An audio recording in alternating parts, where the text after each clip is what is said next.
Hello dear CA final students, कैसे हैं आप सब। तो डियर फ्रेंड्स, मई 2025 एग्जाम्स के लिए आईसीआई ने अपना जुडिशियल अपडेट की जो फाइल होती है वो रिलीज कर दी है। So this is the judicial update file for May 2025 exam, जिसमें इन्होंने ना 3 केस लॉज नए दिए हुए हैं। ये फाइल आप जाके इंस्टीट्यूट की वेबसाइट से डाउनलोड कर लें, और हमने आपके लिए इस फाइल का प्रॉपर एनालिसिस करके हमने हमारी तरफ से ये फाइल आपके लिए रिलीज कर दी है। हाँ हाँ, अच्छा ये रहा new case laws of ICAI issued for May 2025 exam. तो आईसीआई के सारे केस लॉज जो मई 25 एग्जाम के लिए इंस्टीट्यूट ने रिलीज किए वो सारे के सारे इसमें कवर्ड हैं, और इसका हमने प्रॉपर एनालिसिस करके और प्रॉपर तरीके से इसका जो भी बेहतर तरीके से परसेंट हो सकता है वो करके हमने आपके लिए ये केस लॉज की फाइल ये आपके साथ हमने शेयर कर दी है। आप इसे जाके हमारे ग्रुप वगैरह से जाके डाउनलोड कर लें। इस वाले वीडियो में ये जो फाइल है जिसमें 3 केस लॉज जो इंस्टीट्यूट ने आपको दिए हुए हैं, हम इसका डिटेल्ड एनालिसिस करेंगे। ज्यादा लंबी वीडियो नहीं होगी, मैक्सिमम 15-16 मिनट। अच्छा, आगे बढ़ने से पहले साहब चैनल को जरूर से सब्सक्राइब कर लें, क्योंकि सीए फाइनल डीटी और सीए इंटर टेक से जुड़े हुए सारे की सारी जानकारी आपको मिलेगी। और हमारा मतलब टेलीग्राम ग्रुप सीए फाइनल का जरूर से ज्वाइन कर लें। और हाँ डियर, वीडियो को लाइक भी किया करें साहब, आप लोग लाइक नहीं करते, दिस इज नॉट गुड। अच्छा, फिर स्टार्ट करते हैं हम सबसे पहले bank of Rajasthan limited versus CIT 2024 supreme court. अच्छा, केस में आगे बढ़ने से पहले थोड़ा सा मैं आपको केस की अंडरस्टैंडिंग दे दूं। देखिए साहब, होता क्या, इंटरेस्ट ऑन सिक्योरिटी का ट्रीटमेंट क्या होता है। What is the treatment of interest on security. Sir, interest on security का ट्रीटमेंट क्या होगा, अगर लेट्स से हमने सिक्योरिटी को रखा हुआ है एज अ ट्रेडिंग एसेट, तो जो इंटरेस्ट होगा वो पीजीबीपी हेड में जाएगा, मतलब बिजनेस इनकम है। अगर हमने लेट्स से सिक्योरिटी को रखा हुआ है एज एन इन्वेस्टमेंट, तो जो इंटरेस्ट होगा वो आईएफओएस हेड में जाएगा। बड़ा आसान। अच्छा, इंटरेस्ट ऑन सिक्योरिटी के ट्रीटमेंट के बारे में डियर कुछ बातें आईसीडीएस 8 भी कहता है। आईसीडीएस 8 जो डील करता है सिक्योरिटी से वो भी कहता है।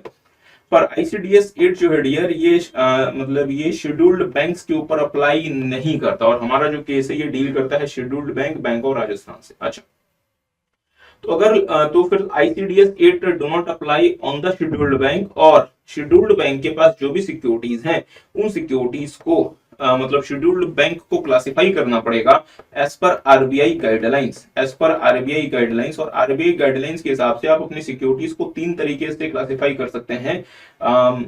Held to maturity, available for sale, and held for trading. Held for trading, इस तरीके से आप अपने सिक्योरिटीज को क्लासिफाई करेंगे if you are a scheduled bank. ठीक बात है। अच्छा, अब इस केस में हुआ क्या, अगेन आगे बढ़ने से पहले मैं थोड़ा सा आपको और बता दूं। देखिए साहब, एक होता है इंटरेस्ट, जो सिक्योरिटी पे जो इंटरेस्ट होता है, सिक्योरिटी पे जो इंटरेस्ट होता है इसको पे करने का ड्यू डेट, पे करने का ड्यू डेट। तो लेट्स से कि कोई सिक्योरिटी है जिसकी फेस वैल्यू 1 लाख रुपए है, और इस पे जो इंटरेस्ट है साहब वो है लेट्स से 10, उसमें मान लीजिए 12% इंटरेस्ट है साहब, लेट्स से 12% पर annum।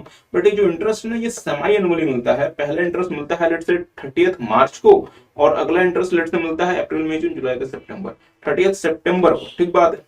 तो मतलब फिर से लेट्स से 1 लाख रुपए की फेस वैल्यू की सिक्योरिटी है जिसपे 12% पर annum का इंटरेस्ट है। इंटरेस्ट साल में 2 बार मिलता है, एक मिलता है 30 मार्च को और एक मिलता है लेट्स से 30 सितंबर को। तो 30 मार्च को इंटरेस्ट कितना मिलेगा सर, 1 लाख का 12% बोले तो 12,000, बट 6 महीने में इंटरेस्ट मिल रहा है, तो 30 मार्च को इंटरेस्ट मिलेगा 6,000 रुपए, और 30 सितंबर को इंटरेस्ट मिलेगा 6,000 रुपए। यू गाइस गेटिंग, क्या मेरी बात समझ में। अच्छा, अब लेट्स से कि मैं कोई सिक्योरिटी परचेज करता हूं, लेट्स से मैं कोई सिक्योरिटी परचेज करता हूं 1 जनवरी को, तो इस सिक्योरिटी की परचेज प्राइस के लिए मुझे क्या पे करना पड़ेगा। एक तो मुझे इसकी कॉस्ट पे करनी पड़ेगी, मींस फेस वैल्यू, ये ज्यूम करते हुए कि वो जो मतलब सिक्योरिटी है वो फेस वैल्यू पे ही ट्रेड हो रही है, ये मानते हुए मैं उसकी फेस वैल्यू पे करूंगा, मतलब cost of acquisition. Plus sir एक बात बताओ, आपने सिक्योरिटी परचेज की है 1 जनवरी को, तो 30 सितंबर को इंटरेस्ट इसका पे हुआ था लास्ट वाला, तो अक्टूबर, नवंबर, दिसंबर 3 महीने का जो इंटरेस्ट अकर हो चुका है, तो क्या 3 महीने का अकर्ड इंटरेस्ट इसमें शामिल नहीं होगा। बिल्कुल सही बात है साहब, 3 महीने का जो अकर्ड इंटरेस्ट है वो 3,000 रुपए, वो भी शामिल होना चाहिए। तो मैं 1 लाख रुपए तो सिक्योरिटी के पे कर रहा हूं, और साथ में मैं 3,000 रुपए का इंटरेस्ट का पे कर रहा हूं, तो मैं जो टोटल अमाउंट पे कर रहा हूं वो मैं पे कर रहा हूं 1,03,000 रुपए। Are you guys getting. Sir ये क्या बात है, प्लीज डियर ध्यान दीजिए, 1 लाख रुपए तो मैं सिक्योरिटी के दे रहा हूं, पर चूंकि मैं जो मैं सिक्योरिटी परचेज कर रहा हूं उसमें 3 महीने का इंटरेस्ट ऑलरेडी अक्रू हो चुका है। ये एक अलग बात है कि ये जो इंटरेस्ट है वो मुझे कंपनी 6 महीने में एक बार में दे देगी, 6,000 रुपए, बट चूंकि 3 महीने का इंटरेस्ट तो इसमें ऑलरेडी ड्यू हो चुका है, तो जो इस सिक्योरिटी का सेलर होगा वो क्या इस इंटरेस्ट को मुझसे चार्ज नहीं करेगा, वो इंटरेस्ट भी मुझसे चार्ज करेगा।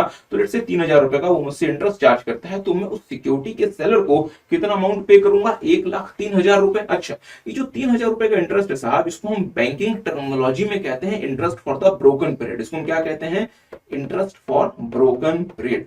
अच्छा, अब इसको ना दो तरीके से इसको ट्रीट किया जा सकता है। पहला ट्रीटमेंट क्या हो सकता है कि मैं सिक्योरिटी की कॉस्ट ऑफ एक्विजिशन मानूं 1,00,000 रुपए, सिक्योरिटी की कॉस्ट ऑफ एक्विजिशन मानूं 1,00,000 रुपए, मतलब जो ब्रोकन पीरियड का इंटरेस्ट है मैं इसे कैपिटलाइज नहीं करूं और इस ब्रोकन पीरियड के इंटरेस्ट को मैं डिडक्शन के फॉर्म में क्लेम कर लूं, मतलब मैं इसे रेवेन्यू एक्सपेंस मान लूं, मैं इसे रेवेन्यू एक्सपेंस मान लूं। या सेकंड ऑप्शन क्या हो सकता है कि मैं सिक्योरिटी की कॉस्ट ऑफ एक्विजिशन कितनी मान लूं, 1,03,000 रुपए, इसका मतलब ब्रोकन पीरियड के इंटरेस्ट को मैंने कैपिटलाइज कर दिया इन द कॉस्ट ऑफ सिक्योरिटी। क्या मेरी बात समझ पाए, आर यू गाइस गेटिंग? अच्छा, अब मुद्दे वाली बात क्या है साहब, जो आईसीडीएस 8 है, जो ऑल्दो बैंक्स के ऊपर नहीं लगता, अगर आप आईसीडीएस 8 को पढ़ते हैं उसके हिसाब से अगर कोई सिक्योरिटी स्टॉक इन ट्रेड है तो जो ब्रोकन पीरियड का जो इंटरेस्ट होता है वो यूजुअली आप क्या करते हैं, यूजुअली आप उसे कॉस्ट में कैपिटलाइज नहीं करते। ठीक बात है। अच्छा चलिए आईसीडीएस 8 की बात नहीं करते। यहाँ पे क्या हो रहा था, इस वाले केस में क्या हो रहा था, इस वाले केस में साहब बैंक ने लेट से कोई सिक्योरिटी परचेज की, गवर्नमेंट सिक्योरिटी परचेज की लेट से 1,00,000 रुपए की, और इसमें 3,000 रुपए का ब्रोकन पीरियड का इंटरेस्ट पे किया, तो टोटल बैंक ने 1,03,000 रुपए पे किए। बैंक की प्रैक्टिस बहुत लंबे समय से क्या चल रही थी कि बैंक सिक्योरिटी की कॉस्ट 1,00,000 रुपए मानता था और 3,000 रुपए जो बैंक ने पे किया है interest of the broken period, इसे वो क्या करता था, interest for the broken period को वो रेवेन्यू एक्सपेंस की तरफ से क्लेम कर लेता, रेवेन्यू एक्सपेंस की तरफ से क्लेम कर लेता। अच्छा, और इतने साल से बैंक ये सेम प्रैक्टिस कंटिन्यू कर रहा था और डिपार्टमेंट ने आज तक इस प्रैक्टिस में किसी भी तरीके का कोई सवाल नहीं उठाया। अच्छा, एक बार क्या हुआ, जो केस गया था, नए मतलब कोई नए हम कह सकते हैं सीआईटी आए होंगे और उन सीआईटी ने बैंक को क्या बोला कि आप ये वाला ट्रीटमेंट ना करें, आप इस सिक्योरिटी की कॉस्ट ऑफ एक्विजिशन 1,03,000 रुपए माने। तो इसका मतलब वो बेसिकली ये कहना चाह रहे थे कि जो ब्रोकन पीरियड का इंटरेस्ट है इसे आपको कैपिटलाइज करना पड़ेगा इन the cost of security. Matter बढ़ते बढ़ते चला गया सुप्रीम कोर्ट में और कोर्ट ने क्या कहा, ध्यान दीजिएगा। क्या ये केस समझ आया आपको, बैंक क्या कर रहा था और सीआईटी ने करने को क्या कहा? बैंक ब्रोकन पीरियड के इंटरेस्ट को कैपिटलाइज नहीं कर रहा था और इसे रेवेन्यू एक्सपेंस की तरफ से क्लेम कर रहा था, और सीआईटी ने कहा कि नहीं साहब, आप ना ब्रोकन पीरियड के इंटरेस्ट को रेवेन्यू एक्सपेंस की तरफ से क्लेम नहीं कर सकते, मतलब कर सकते, you have to capitalise it in the cost of the acquisition of security, और आपके लिए जो cost of acquisition of security होगा वो 1,03,000 रुपए होगा। You guys get it? क्या मेरी बात समझ पा रहे हैं? अच्छा, तो फिर मामला बढ़ते बढ़ते सुप्रीम कोर्ट में गया। सुप्रीम कोर्ट ने क्या कहा साहब, ध्यान से मेरे साथ साथ देख ले। अच्छा, the banks are required to purchase government security to maintain their SLR, मतलब बैंक्स को साहब गवर्नमेंट सिक्योरिटी वगैरह खरीदते रहनी पड़ती है और अपने एसएलआर के रेशियो को मेंटेन करना पड़ता है। जब उनको रिक्वायरमेंट होती है वो गवर्नमेंट सिक्योरिटी परचेज करते हैं और अकॉर्डिंगली सेल कर देते हैं, मतलब बैंक्स के लिए ये रेगुलर एक्टिविटी। अच्छा, as per RBI guidelines, there are 3 categories of security: held to maturity, available for sale and held for trading। तो साहब अगर आप इस चीज को थोड़ा सा ध्यान से मतलब देखेंगे तो ये जो लास्ट की जो 2 प्रकार की जो सिक्योरिटीज होती हैं ये बेसिकली स्टॉक इन ट्रेड होती है, और ये जो पहले प्रकार की जो सिक्योरिटी होती है ये बेसिकली इन्वेस्टमेंट होती है फॉर इन्वेस्टमेंट पर्पसेस, और लास्ट की जो 2 प्रकार की जो मतलब सिक्योरिटी होती है ये बेसिकली कैसी होती है, स्टॉक इन ट्रेड होती है। अच्छा, तो आगे देखेंगे। As far as available for sale and held for trading are concerned, banks held such securities as stock in trade। ठीक बात। अच्छा, therefore in these 2 categories of securities, बहुत ध्यान से, benefit of deduction of interest for broken period will be available। मतलब जो bank का जो ट्रीटमेंट था, जहां पे बैंक क्या करता था, अगर उसने 1,03,000 रुपए में सिक्योरिटी परचेज की है तो ये 3,000 रुपए को वो अपने रेवेन्यू एक्सपेंस की तरफ से क्लेम कर लेता था और उसे कॉस्ट में कैपिटलाइज नहीं करता था। मतलब कोर्ट का कहना कि साहब बैंक तुम बिल्कुल सही कह रहे थे, तुम बिल्कुल सही कर रहे थे अगर तुम ये इन 2 प्रकार की सिक्योरिटीज के लिए करते हो, available for sale and held for trading. हाँ, पहले वाले के लिए, हेल्ड फॉर मैच्योरिटी के लिए हम ऐसा नहीं कह रहे, उसमें आपको ब्रोकन पीरियड के इंटरेस्ट को कैपिटलाइज करना पड़ सकता है। अच्छा, तो आगे बढ़ेंगे।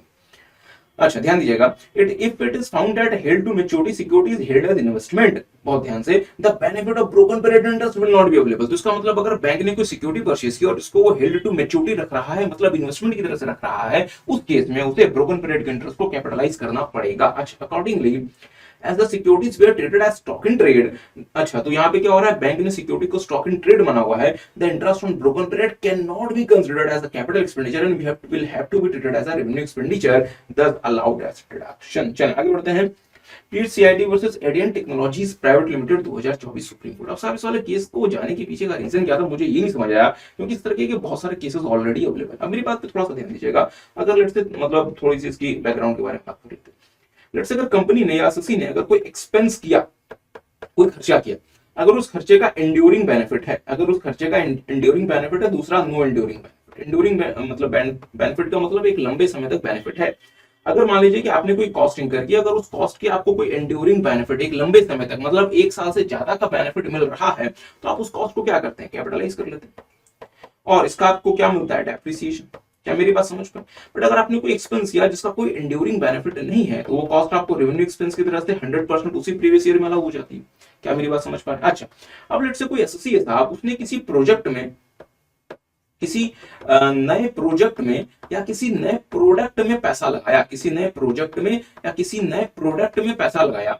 अब यहाँ पे दो चीजें हो सकती हैं, आपने कोई नया प्रोडक्ट या कोई नया प्रोजेक्ट शुरू किया और लेट्स से आपने बीच में ही उस प्रोजेक्ट या प्रोडक्ट को अबेंडन कर दिया, मतलब छोड़ दिया, बीच में ही छोड़ दिया, मतलब वर्क इन प्रोग्रेस में इन बिटवीन स्टेज में आपने उसे अबेंडन कर दिया।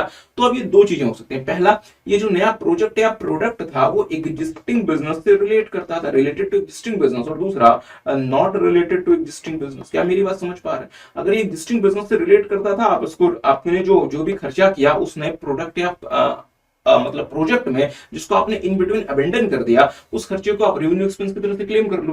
बट अगर वो रिलेट नहीं करता था तो ये कैपिटल नेचर का एक्सपेंस है, नॉट अलाउड एज डिडक्शन। क्या मेरी बात समझ पाए? तो ये तो साहब बहुत लंबे समय से हमें पता है। तो इस वाले केस में क्या हुआ, ध्यान दीजिएगा, इस वाले केस में साहब एसएससी क्या करता है, ये ना कंप्यूटर सॉफ्टवेयर वगैरह बनाता है जिसके थ्रू ये अपने क्लाइंट को एडवर्टाइजमेंट सर्विसेज देता है, इंटरनेट एडवर्टाइजमेंट सर्विसेज देता है। जैसा फॉर एग्जांपल आपने साहब गूगल का सुना होगा एडमॉब, गूगल का एक एडमॉब आता है, एडमॉब नाम से गूगल ने अपना एक सॉफ्टवेयर हम कह सकते हैं कि मतलब क्रिएट किया हुआ है, जिस एडमॉब सॉफ्टवेयर के थ्रू आपके फोन में आप जब गेम वगैरह खेलते हैं या जो एप्लीकेशन या सॉफ्टवेयर वगैरह यूज करते हैं, उसमें जो आपको एड वगैरह जो आपको मतलब शो होते हैं वो जनरली गूगल के उसी एडमॉब सॉफ्टवेयर के थ्रू होते हैं। मैं ये नहीं कह रहा कि दुनिया में सिर्फ इकलौता सॉफ्टवेयर गूगल का, इस तरीके से बहुत सारी कंपनीज है साहब जिन्होंने अपने अपने सॉफ्टवेयर बनाए हुए हैं जिसके थ्रू आपको आपके आईपैड में, आईफोन में, कंप्यूटर वगैरह में एडवर्टाइजमेंट वगैरह दिखाती है। क्या ये बात समझ आई? अच्छा, इस केस में क्या हुआ, कंपनी अपने क्लाइंट के लिए कोई ऐसा ही सॉफ्टवेयर बना रही थी जिसके थ्रू वो अपने क्लाइंट को ऑनलाइन इंटरनेट एडवर्टाइजमेंट वगैरह की सर्विसेज देगी। ठीक बात। अच्छा, तो फिर इस प्रोजेक्ट में कंपनी जो भी खर्चा करेगी, अगर ये प्रोजेक्ट का एंड्योरिंग बेनिफिट है तो इसे आप इंटेंजिबल एसेट की तरह से कैपिटलाइज करके उस पर डेप्रिसिएशन क्लेम कर लें। अगर इस प्रोजेक्ट का एंड्योरिंग बेनिफिट नहीं है तो पहले साल आपने जो भी खर्चा किया, जो भी आपने एक्सपेंस इंकर की, उसका आपको डिडक्शन मिल जाएगा। बट सर ऐसे सॉफ्टवेयर की तो एक लंबी मतलब एज होती है, काफी समय तक चलते हैं, तो यूजुअली ऐसे कॉस्ट क्या होते हैं, कैपिटलाइज होते हैं। बट यहाँ पे कुछ अलग ही केस हो गया। यहाँ पे केस क्या हुआ कि जब कंपनी ये वाला सॉफ्टवेयर डेवलप कर रही थी तो कई सालों तक, कुछ समय तक सॉफ्टवेयर को डेवलप करने के बाद जब ये सॉफ्टवेयर इन बिटवीन स्टेज में था, कंपनी को पता चला साहब कि हम जो सॉफ्टवेयर जिस टेक्नोलॉजी से डेवलप कर रहे हैं, सॉफ्टवेयर अभी 100% से डेवलप नहीं हुआ, पर जो भी आप टेक्नोलॉजी से वो सॉफ्टवेयर डेवलप कर रहे हैं वो टेक्नोलॉजी आउटडेटेड हो गई, अब कोई नई टेक्नोलॉजी आ गई ऐसे सॉफ्टवेयर के लिए। तो सर ये जो मैं सॉफ्टवेयर डेवलप कर रहा था, फिर इसका क्या होगा, फिर इस प्रोजेक्ट को आपको अबेंडन करना पड़ गया, कंपनी को इस प्रोजेक्ट को अबेंडन करना पड़ गया। क्या मेरी बात समझ पाए? बट सर कंपनी ने जो अपना प्रोजेक्ट या प्रोडक्ट अबेंडन किया वो क्या नए बिजनेस, क्या वो एग्जिस्टिंग बिजनेस से रिलेट करता है? हाँ, क्योंकि कंपनी का काम ही इंटरनेट सॉफ्टवेयर वगैरह को डेवलप करना है। तो अगर आप कोई इंटरनेट सॉफ्टवेयर डेवलप कर रहे थे, इन बिटवीन आपने उसे अबेंडन कर दिया, तो आपका ये एग्जिस्टिंग बिजनेस से रिलेट करता है। आपको जो भी अबेंडन करके जब आपने उसे अबेंडन किया, जितना आपको आपने कॉस्टिंग करके वो आप रेवेन्यू एक्सपेंस की तरफ से क्लेम कर लो। तो ये तो साहब पहले भी केस गए हुए हैं, तो उसमें नया क्या था? पर अगर कोई नया प्रोजेक्ट कर रहे हैं, कोई नया प्रोडक्ट जिसमें आप काम कर रहे हैं, वो अगर आपके एग्जिस्टिंग बिजनेस से रिलेट नहीं करता तो वो कैपिटल नेचर का एक्सपेंस अलाउड नहीं होगा। तो यहाँ पे भी साहब कोर्ट ने यही कहा कि चूंकि आपने उस प्रोडक्ट या प्रोजेक्ट को अबेंडन कर दिया, इसलिए चूंकि वो तो अबेंडन हो गया, तो अब तो कोई एंड्योरिंग बेनिफिट मिलेगा नहीं, जो भी खर्चा हुआ वो तो सारा का सारा लॉस हो गया। तो इसलिए जो भी आपको लॉस हुआ आप उसे रेवेन्यू एक्सपेंस की तरह से क्लेम कर लो। अच्छा, तो साहब इसमें क्या था? अच्छा, तो देख लें, द ससी is a company engaged in the business of rendering customized internet advertisement services to the advertiser in order to develop its software. Sasi had incurred certain expenditure due to rapid change in technology. The application sought to be developed, मतलब अभी तक application पूरा develop नहीं हुआ, जो develop हो रहा था उसी बीच में the Sasi by the Sasi had become obsolete and Sasi abandoned the further development. तो अभी तक जो आपने उस सॉफ्टवेयर को डेवलप किया था उसके जो खर्चे होंगे उसका क्या होगा, तो ध्यान दीजिएगा। Sasi had incurred expenditure to develop the software, but due to change in technology, it had to abandon the project. मतलब product, as the product have been abandoned, Sasi will not get any enduring benefit. अगर ये product आपका develop होकर successful हो जाता तो आपको इससे एंड्यूरिंग बेनिफिट मिलता, आपने उस प्रोडक्ट में जो भी खर्चा किया होता है वो आपका इंटेंजिबल एसेट बनता है, जिसपे आप 25% का डेप्रिसिएशन क्लेम करते। क्या मेरी बात समझ पाए? अच्छा, अकॉर्डिंगली चूंकि यहाँ तो ये प्रोडक्ट आपका अबंडन हो गया तो इससे तो कोई बेनिफिट मिलने वाला नहीं है, सारा का सारा लॉस हो गया। अच्छा, accordingly the expenditure was to be treated as a revenue in nature. अच्छा, लास्ट जो केस था वो है Johnson's Matthey public limited company versus CIT international taxation. ये केस बड़ा इंटरेस्टिंग है साहब, मुझे यही नहीं समझ आता ऐसे केसेस पहुंच कैसे जाते। अच्छा, यहाँ पे हुआ क्या साहब कि एक फॉरेन कंपनी थी, इसकी एक इंडियन सब्सिडियरी थी, इंडियन सब्सिडियरी को लोन चाहिए था, तो फॉरेन कंपनी ने लोन नहीं दिया। ध्यान दीजिएगा, इंडियन सब्सिडियरी को लोन चाहिए था, फॉरेन कंपनी ने जो कि इसकी होल्डिंग है इसने लोन नहीं दिया, इसने किसी फॉरेन बैंक से लोन दिलवा दिया, किसी फॉरेन बैंक से लोन दिलवा दिया, और ये फॉरेन बैंक को इस लोन के बदले इंडियन सब्सिडियरी क्या पे करेगी? इंटरेस्ट पे करेगी। अच्छा, बट सर एक बात बताओ, फॉरेन बैंक इंडियन सब्सिडियरी को क्या इतनी आसानी से लोन दे देगा? नहीं। तो ये जो फॉरेन होल्डिंग कंपनी थी, इंडियन सब्सिडियरी के लोन के बदले इस फॉरेन होल्डिंग कंपनी ने, इस फॉरेन कंपनी ने इसे गारंटी दी और इसके बदले इंडियन सब्सिडियरी ने फॉरेन कंपनी को गारंटी फीस पे की। क्या मुद्दा समझ आया? मुद्दा यह है कि इंडियन सब्सिडियरी को लोन चाहिए था, तो इसके फॉरेन होल्डिंग कंपनी ने खुद से लोन नहीं दिया, किसी फॉरेन बैंक से ही इसे लोन दिलवा दिया, और इंडियन सब्सिडियरी उस लोन के बदले इस फॉरेन बैंक को इंटरेस्ट पे करती है। अब साहब फॉरेन बैंक आपको इतनी आसानी से लोन कैसे देगा? तो फॉरेन होल्डिंग कंपनी ने इस फॉरेन बैंक को अपने इंडियन सब्सिडियरी के लोन के बदले गारंटी दी, और इंडियन सब्सिडियरी ने इस गारंटी के बदले इस फॉरेन कंपनी को गारंटी फीस पे की। अच्छा, अब यहाँ पे दो कॉन्ट्रैक्ट हो रहे हैं, एक कॉन्ट्रैक्ट हो रहा है between the holding company and the Indian subsidiary company, और एक कॉन्ट्रैक्ट क्या कहलाएगा? Contract for corporate guarantee. Contract for corporate guarantee. और पहला जो कॉन्ट्रैक्ट हुआ है, मतलब एक और जो कॉन्ट्रैक्ट हो रहा है वो फॉरेन बैंक और इंडियन सब्सिडियरी के बीच में हो रहा है, मतलब फॉरेन बैंक और इंडियन कंपनी जो कि इस फॉरेन कंपनी की सब्सिडियरी है उसके बीच में हो रहा है। और ये कॉन्ट्रैक्ट क्या कहलाएगा? Contract for loan. Contract for loan. क्या मेरी बात समझ पाए? अच्छा, अब यहाँ पे दो कॉन्ट्रैक्ट हो रहे हैं साहब, एक हो रहा है between the foreign holding and Indian subsidiary, that is the contract for the corporate guarantee. इस कॉन्ट्रैक्ट के तहत जो इंडियन सब्सिडियरी है वो फॉरेन कंपनी को गारंटी फीस पे करेगी। आई यू गाइस गेट इट? क्या मेरी बात समझ पाए? और एक और कॉन्ट्रैक्ट हो रहा है between the Indian subsidiary and the foreign bank, जिस कॉन्ट्रैक्ट के तहत फॉरेन बैंक जो है वो इंडियन कंपनी को लोन वगैरह देगा एट द स्पेसिफिक रेट, और इसके बदले इंडियन कंपनी उसे इंटरेस्ट वगैरह पे करेगी।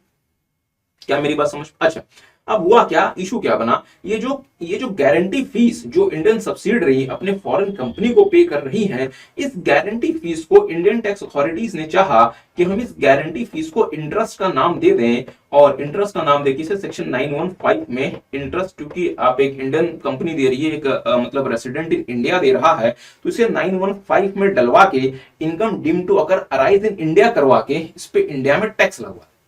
क्या इशू समझ आया? तो ये जो इंडियन सब्सिडियरी अपने फॉरेन बैंक को, अपने फॉरेन होल्डिंग कंपनी को जो गारंटी फीस पे कर रही है, क्योंकि फॉरेन होल्डिंग कंपनी ने किसी फॉरेन बैंक को गारंटी दी, जिसके बदले इस फॉरेन बैंक ने इंडियन सब्सिडियरी को लोन दिया, इस इंडियन कंपनी को लोन दिया। तो अब इंडियन टैक्स अथॉरिटीज ये चाह रही है कि जो इंडियन सब्सिडियरी ने अपनी फॉरेन कंपनी को जो गारंटी फी पे की, इसे इंटरेस्ट का नाम देके 915 में से deemed to accrue arise in India करवा के इस पे इंडिया में टैक्स ले लो। तो इसके लिए हमें साहब दो चीजें देखनी पड़ेगी। पहला कि क्या ये गारंटी फीस इंटरेस्ट की तरह से ट्रीट होती है? अगर ट्रीट होती है तो क्या इंडियन इनकम टैक्स एक्ट में होती है? और साथ में लेट्स से ये फॉरेन कंपनी साहब यूके की कंपनी है, साथ में हमें इंडिया और यूके का DTAA देखना पड़ेगा और उस DTAA में हमें इंटरेस्ट का मीनिंग देखना पड़ेगा। क्या उस इंटरेस्ट के मीनिंग में ये गारंटी फीस कवर होता है? क्योंकि क्योंकि क्योंकि क्योंकि आप इस केस में साहब बेनिफिट ले सकते हैं इंडियन इनकम टैक्स का या फिर DTAA का, whichever is more beneficial for the SSC as per section 90 subsection 2। क्या मेरी बात समझ पाए? तो सबसे पहले हमें साहब इंटरेस्ट का मीनिंग देखना पड़ेगा, इंटरेस्ट का मतलब होता क्या। तो ध्यान दीजिएगा, what is the meaning of interest as per Indian Income Tax Act 1961 section 2 clause 28. Interest means interest payable in any manner in respect of any money borrowed or debt incurred, including a deposit, claim or other similar right or obligation, and includes blah blah blah. मुद्दे वाली बात क्या है? अगर आप Indian Income Tax act में interest का मतलब देखेंगे तो वो बोल रहा है साहब कि जिस पर्सन से लोन लिया, मतलब मिस्टर ए ने मिस्टर बी से लोन लिया, तो मिस्टर ए ने उस लोन के बदले मिस्टर बी को जो भी पैसे दिए, क्योंकि उसने लोन लिया, पैसे बोरो किए, डेट इंकर किया, जो भी पैसे दिए या जो भी सर्विस फीस दी या अदर चार्जेस दिया in respect of the money borrowed या फिर डेट इंकर्ड, मतलब मिस्टर ए ने जिस पर्सन से लोन लिया, मतलब मिस्टर बी को जो लोन लिया, डेट इंकर किया या जो भी इस तरीके का कोई भी ऑब्लिगेशन क्रिएट किया, उसके एवज में जो भी इंटरेस्ट पे किया, सर्विस चार्ज पे किया या कोई भी और चार्ज पे किया मिस्टर बी को, वो इंटरेस्ट की तरह से ट्रीट होगा। क्या मेरी बात समझ पाए? तो अगर आप इंडियन इनकम टैक्स एक्ट 1961 को देखोगे साहब, तो यहाँ पे लोन होने के लिए जरूरी है कि पैसा कौन किसको दे रहा है? पैसा बोरोवर दे रहा है साहब लेंडर को, पैसा बोरोवर दे रहा है लेंडर को, क्योंकि इंटरेस्ट के लिए जो कॉन्ट्रैक्ट ऑफ लोन होगा उसमें privity to contract, parties to contract कौन होते हैं? Borrower and lender. तो लेंडर अगर बोरोवर अगर लेंडर को कोई इंटरेस्ट, कोई सर्विस फीस, कोई और इस तरीके की कोई सिमिलर पेमेंट करे तो उसे तो हम इंटरेस्ट मान लेंगे, उसे तो हम इंटरेस्ट मान लेंगे। पर यहां पे क्या हो रहा है, आप गारंटी फी किसे मानने के चक्कर में, आप किसे इंटरेस्ट बनवाने के चक्कर में लगे हुए हो? गारंटी फीस को। और क्या ये गारंटी फीस इंडियन कंपनी ने इस फॉरेन बैंक को दी? क्योंकि यहां पे लोन लेने वाला कौन है? Who is the person who is taking loan? Indian company. And loan देने वाला कौन है? Foreign bank. तो अगर इंडियन कंपनी इस फॉरेन बैंक को कोई पेमेंट करती है, वो तो इंटरेस्ट की तरह से क्वालिफाई हो सकता है, बिकॉज लोन ट्रांजेक्शन में, लोन कॉन्ट्रैक्ट में प्रिविटी टू कॉन्ट्रैक्ट कौन है? फॉरेन बैंक और Indian company. But sir ji, Indian authorities इस गारंटी फीस को इंटरेस्ट बनवाने के चक्कर में लगी हुई है, जो कि ऐसे पर्सन को पेबल है जो प्रिविटी टू लोन कॉन्ट्रैक्ट है ही नहीं, जो प्रिविटी टू लोन कॉन्ट्रैक्ट है ही नहीं, क्योंकि ये person privity to loan contract, party to loan contract as such नहीं है, बिकॉज लोन कॉन्ट्रैक्ट यहाँ पे फॉरेन बैंक और इंडियन कंपनी के बीच में हुआ। हाँ, ये पर्सन किसका पार्टी है? ये हम कह सकते हैं साहब, this person is a party to the contract for corporate guarantee. और ये जो पर्सन ने जो लोन दिया है फॉरेन बैंक को, मतलब सॉरी, जो मतलब गारंटी दी है फॉरेन बैंक को, उसके बदले जो गारंटी फीस ली है वो इसलिए दी है, मतलब इसलिए हुआ है कि अगर ये इंडियन कंपनी फॉरेन बैंक का लोन नहीं चुका पाती या कम चुकाती है तो इसकी डेफिशिएंसी कौन बियर करेगा? ये फॉरेन कंपनी बियर करेगी। तो इसका मतलब यहाँ पे प्रिविटी या parties to the loan contract are Indian company and the foreign bank, और इनके बीच में अगर कोई पेमेंट होगी वो तो साहब आप इंटरेस्ट की तरह से क्वालिफाई कर सकते हो, क्लासिफाई कर सकते हो। बट यहाँ पे जो गारंटी फीस है वो इंडियन कंपनी अपनी फॉरेन होल्डिंग कंपनी को पे कर रही है, और foreign holding company Indian company को लोन नहीं दे रही, इसलिए ये दोनों लोग साहब, इनके बीच में जो कॉन्ट्रैक्ट है it is not the contract of loan. तो सर ये तो इंडियन इनकम टैक्स की बात है, DTAA क्या कहता है वो भी देख लें। अच्छा, as per article 12(5) of India UK DTAA, interest to mean interest from debt claim or of every kind, whether or not secured by mortgage and whether or not carrying a right to participate in the debtor's profit, and in particular income from government security, bond, debentures including premium prices। मतलब मुद्दे वाली बात यहाँ पे भी इसका essence यही है कि इंटरेस्ट तब आएगा जब बोरोवर और लेंडर के बीच में कोई पेमेंट वगैरह हो, बोरोवर और थर्ड पार्टी के बीच में या स्ट्रेंजर के बीच में अगर कोई पेमेंट हो रहा है, वो इंटरेस्ट की तरह से क्वालिफाई नहीं करेगा। तो ध्यान दीजिएगा, यहाँ पे इनकम टैक्स विभाग चाहता था साहब इस गारंटी फीस को इंटरेस्ट बनवा के इंडिया में टैक्स करवा दिया जाए। फाइनली मैटर दिल्ली हाईकोर्ट में चला गया। दिल्ली हाईकोर्ट ने क्या कहा देखेंगे मेरे साथ साथ। देखेंगे article 12(5) of the DTAA and section 28A of the Act defines the interest payment. However, payment or repayment pursuant to any loan to be qualified as interest necessarily have to be within the context of loan and shall relate to the parties to the privity of contract। अब सभी language बड़ी हम कह सकते हैं hi fi है।